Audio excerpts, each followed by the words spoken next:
ان اللہ وملائکتہ یصلون علی النبی یا ایھا الذین آمنوا صلوا علیہ وسلموا تسلیما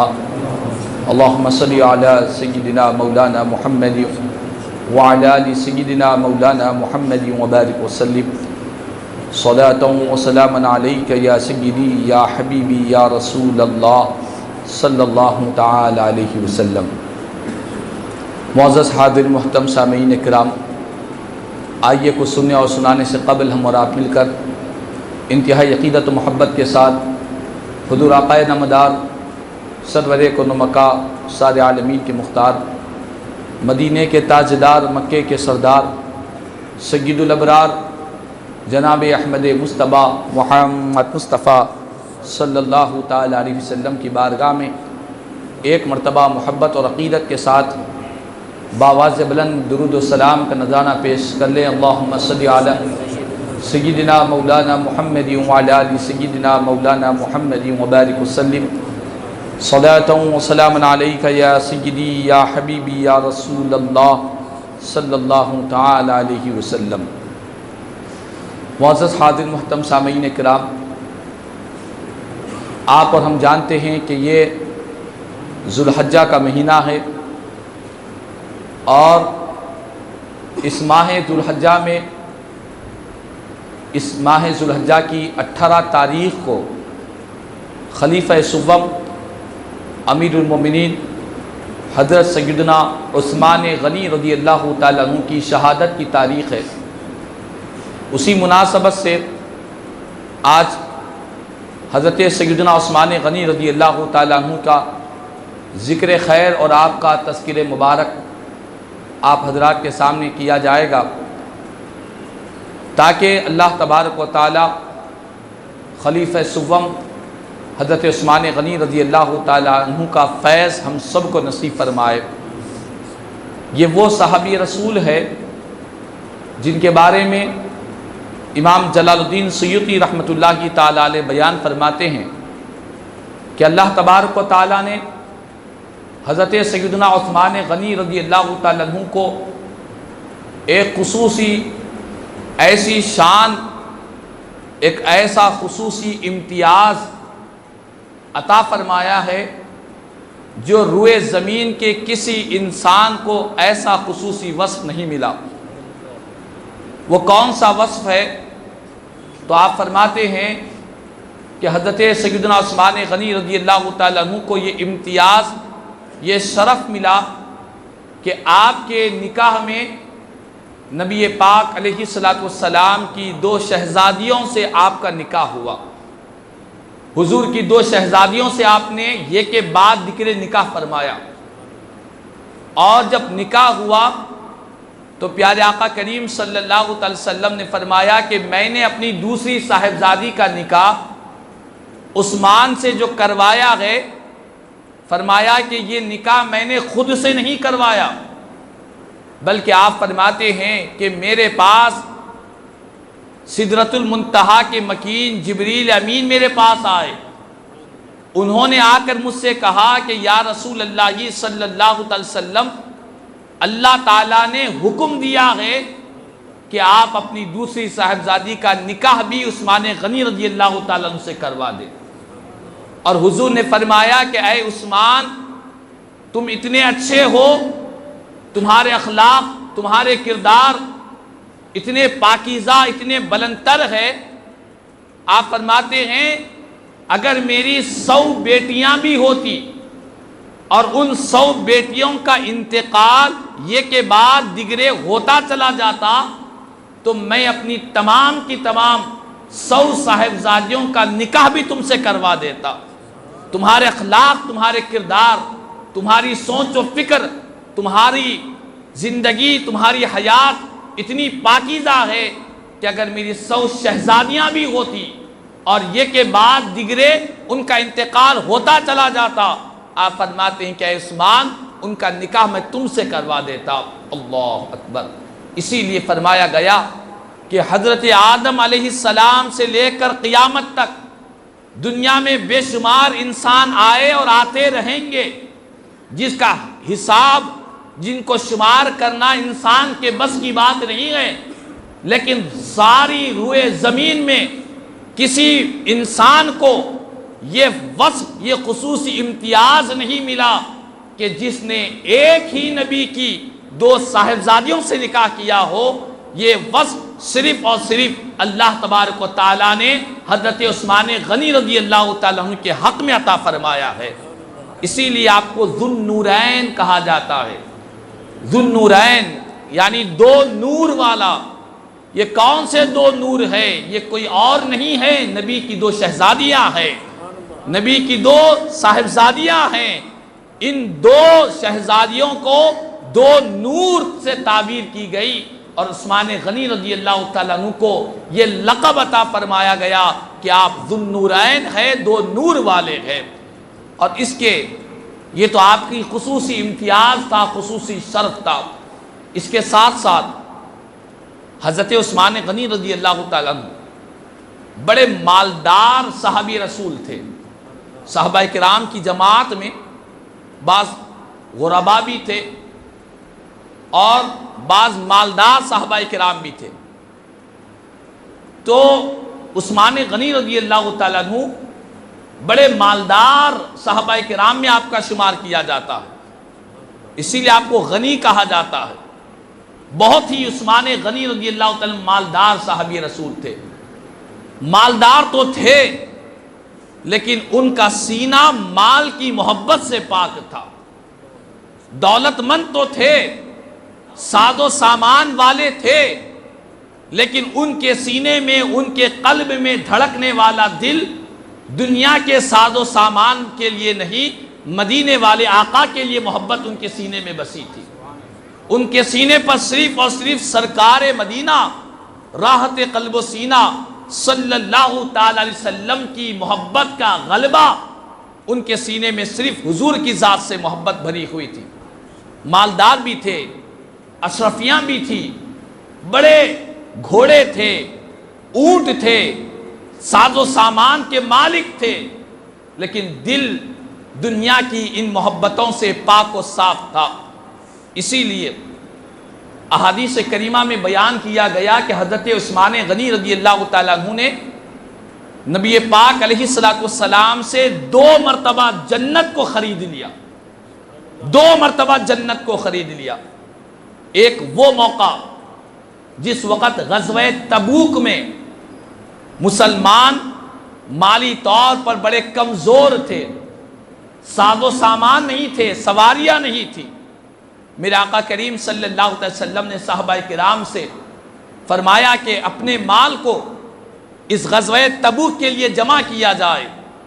تو حضرت سیدنا عثمان غنی رضی اللہ تعالیٰ عنہ کھڑے ہوتے ہیں، عرض کرتے ہیں یا رسول اللہ صلی اللہ علیہ وسلم، میں اعلان کرتا ہوں کہ میں اپنی طرف سے آپ کے قدموں میں 100 اونٹ لا کر رکھ دوں گا تاکہ مسلمان اس میں جنگ کے لیے اس سواریوں پر سوار ہو کر جائے۔ حضور نے پھر دریافت کیا صحابہ کرام سے، دوبارہ عثمان غنی رضی اللہ تعالیٰ عنہ پھر سے کھڑے ہوتے ہیں اور اس مرتبہ عرض کرتے ہیں کہ آقا وہ 100 مرتبہ کا وعدہ کیا تھا، اب اور 200 مرتبہ 200 اونٹ کا وعدہ کرتا ہوں، راہ خدا میں 200 اونٹ دوں گا۔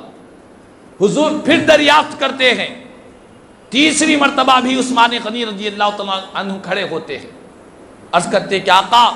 اس مرتبہ میں 300 اونٹ راہ خدا میں خیرات کرنے کے لیے تیار ہوں۔ اللہ اکبر!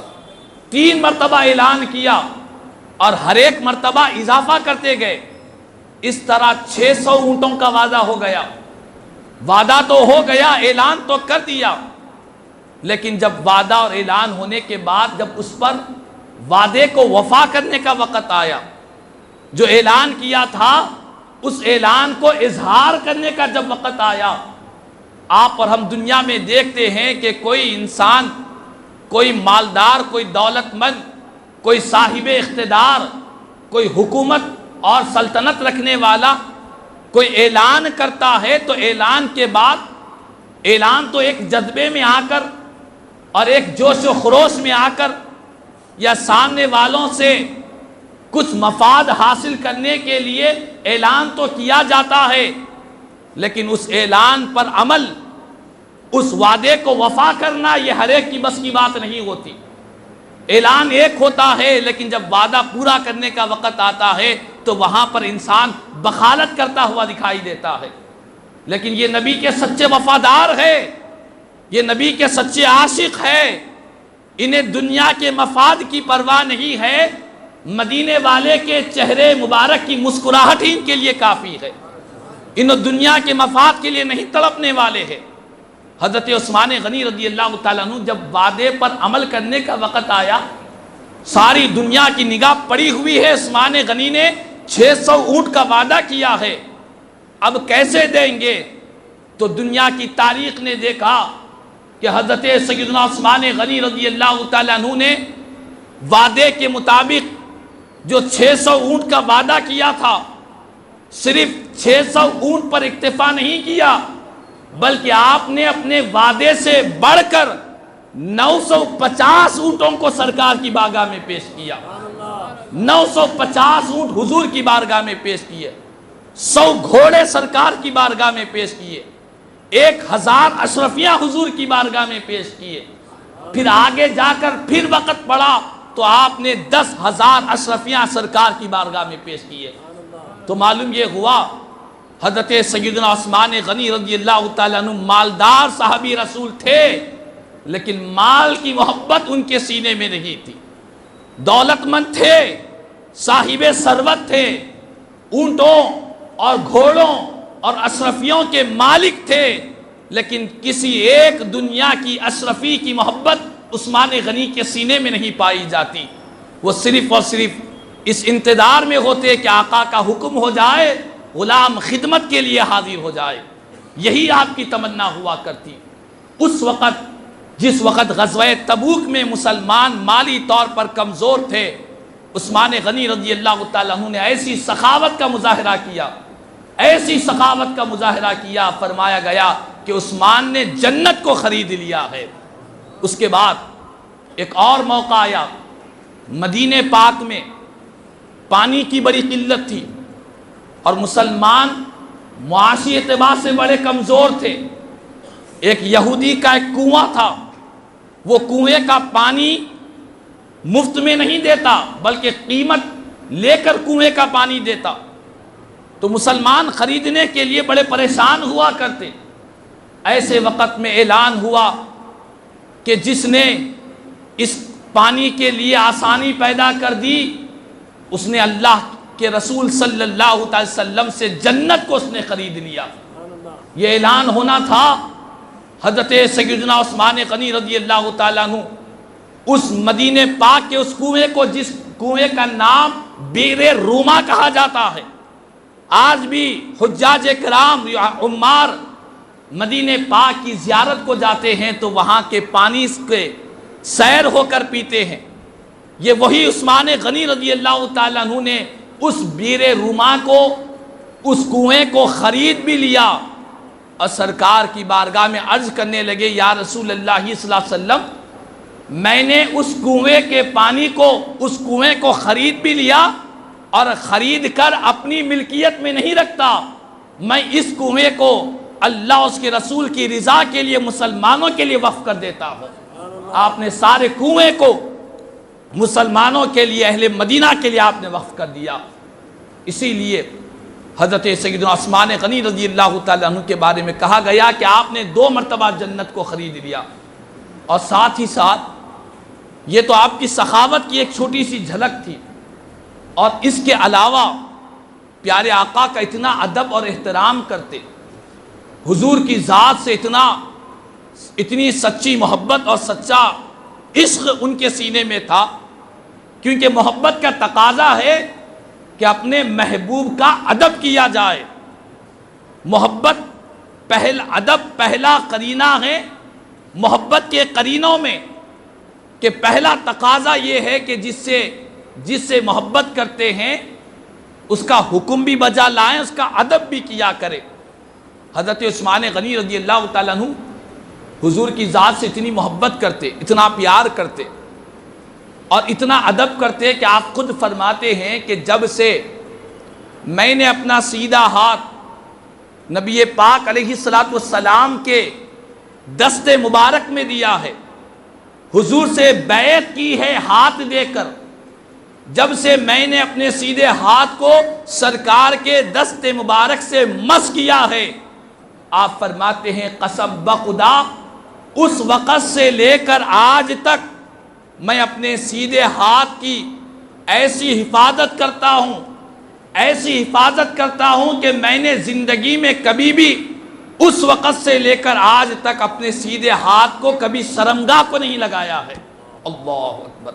دیکھیں کیسا ادب ہے، کیسی تعظیم ہے، حالانکہ سرکار مدینہ صلی اللہ علیہ وسلم نے کبھی یہ نہیں فرمایا کہ جب مجھ سے بیعت کر لو تو پھر اپنے ہاتھ کو کبھی بھی زندگی بھر شرمگاہ کو نہیں لگانا، کبھی حضور نے نہیں فرمایا تھا۔ اور ہم بھی مکہ مکرمہ کو جاتے ہیں، کعبۃ اللہ کے غلاف کو چھوتے ہیں، قرآن مجید کو پکڑتے ہیں، لیکن کبھی ادب کا خیال اس طرف نہیں جاتا، اس راستے کی طرف ہماری توجہ نہیں جاتی۔ لیکن عثمان غنی رضی اللہ تعالیٰ عنہ نے فرمایا کہ میں نے اپنے سیدھے ہاتھ کو کبھی شرمگاہ کو نہیں لگایا، چونکہ میں نے سرکار مدینہ صلی اللہ علیہ وسلم کے دست مبارک کو میں نے مس کیا تھا اپنے سیدھے ہاتھ سے۔ اور یہاں پر میں ایک بات آپ کو بتلاؤں، بعض ہم اہل سنت والجماعت کی یہ ایک عادت ہے اور ہمارے معمولات میں ہے،